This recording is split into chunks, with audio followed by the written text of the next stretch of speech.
50 రోజులుగా ఆంధ్రప్రదేశ్ రాష్ట్రంలో జరుగుతున్న పరిస్థితుల్ని కేంద్రానికి వివరించాలని, ఈ పోరాటానికి కలిసి వచ్చే అన్ని పార్టీల్ని కలుపుకుంటామంటూ వైసీపీ అధినేత వైఎస్ జగన్మోహన్ రెడ్డి ప్రకటించిన సంగతి తెలిసిందే. రీసెంట్‌గా ఢిల్లీలో నిర్వహించే ధర్నాలో తమ పార్టీ ఎమ్మెల్యేలు, ఎమ్మెల్సీలు, ఎంపీలు, ముఖ్య నాయకులంతా పాల్గొనబోతున్నారు. ఈ నేపథ్యంలో వైఎస్ జగన్ ఢిల్లీకి బయలుదేరి వెళ్తున్నారు. పార్టీకి చెందిన ఎమ్మెల్యేలు, ఎమ్మెల్సీలు ఆయన వెంట ఢిల్లీ వెళ్లారు. రేపు ఉదయం ఢిల్లీలో జంతర్ మంతర్ వద్ద భారీ ఆందోళన నిర్వహిస్తున్నారు.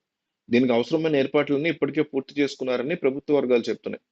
కూటమి ప్రభుత్వం ఏర్పాటైన తర్వాత ఆంధ్రప్రదేశ్ రాష్ట్రంలో చోటు చేసుకోవటంలో వచ్చిన అన్ని అంశాల్ని ఈ ధర్నా సందర్భంగా ప్రస్తావనకి తీసుకురాబోతున్నారు జగన్.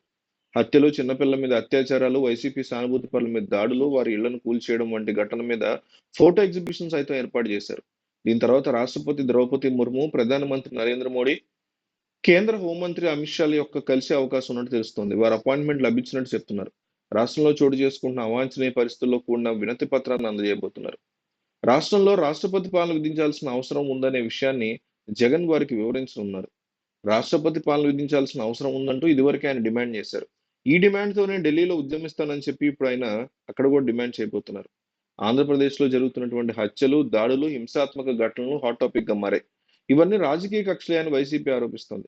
ఇదే అంశం మీద కూటమి సర్కార్కి వైసీపీ మధ్య వారు ముదురుతోంది.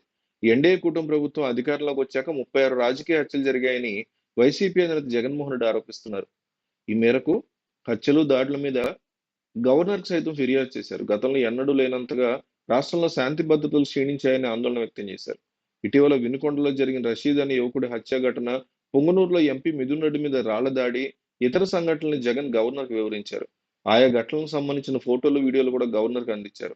రాష్ట్రంలో దెబ్బతిన్న లా అండ్ ఆర్డర్ను పునరుద్ధరించేందుకు గవర్నర్ చర్యలు తీసుకోవాలని కోరారు. దీంతో పాటు ఢిల్లీ వేదికగా పోరాటం చేసేందుకు జగన్ సిద్ధమయ్యారు. రాష్ట్రంలో జరిగిన హత్యలు, దాడుల మీద గళం వినిపించనున్నట్టు పేర్కొన్నారు. దేశ రాజధానిలో జరిగే పోరాటంలో భాగస్వామ్యం అవ్వాలని విపక్ష పార్టీని జగన్ ఆహ్వానించడం చర్చనీయాంశమైంది. ఆంధ్రప్రదేశ్లో టీడీపీ నేతృత్వంలోని ఎన్డీఏ ప్రభుత్వ హయాంలో తమ పార్టీ కేడర్ నేతల మీద జరుగుతున్న దాడును నిరసిస్తూ జూలై 24న న్యూఢిల్లీలో పార్టీ నిర్వహించిన నిరసన కార్యక్రమంలో పాల్గొన్నారని వైసీపీ అధ్యక్షుడు జగన్మోహన్ రెడ్డి అన్ని రాజకీయ పార్టీలను ఆహ్వానించారు.